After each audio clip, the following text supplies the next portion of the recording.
ก็มีคุณพี่คนหนึ่งค่ะเฮ้ยเขาให้โชคเราเหรอคะนะคะ ไม่รู้ว่าจะให้โชคเรานะคะ เดี๋ยวเรามาดู วันที่หนึ่งไปตรวจกันนะคะ โอเคค่ะหก ราง ห้า วัล ค่ะ ที่หนึ่งสาธุ สาธุค่ะสาธุ ถ้าสมมติว่าถูกบริจาค ส่วนหนึ่ง Happy birthday to you Happy birthday to you Happy birthday Happy birthday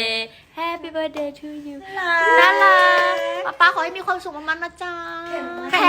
แรง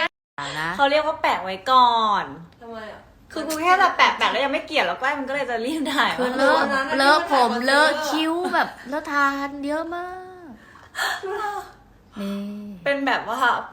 มือใหม่ เร็วสุดแล้วครับสุดแล้วครับ ไม่ดีเอาเลยที่ดีให้ตั้งกล้องให้พี่ดู มาเป็นแฟนไลล่าไหมก็นอนเหรอลูก สวัสดีค่ะโอ้ยสวัสดีค่ะกระโจนได้ นายลินมาเล่นกับนักก้อยด้วยนายลินอุ้ย นี่คืออุ้ยคนละคาแรคเตอร์กับไนล่าเลยนะ ใช่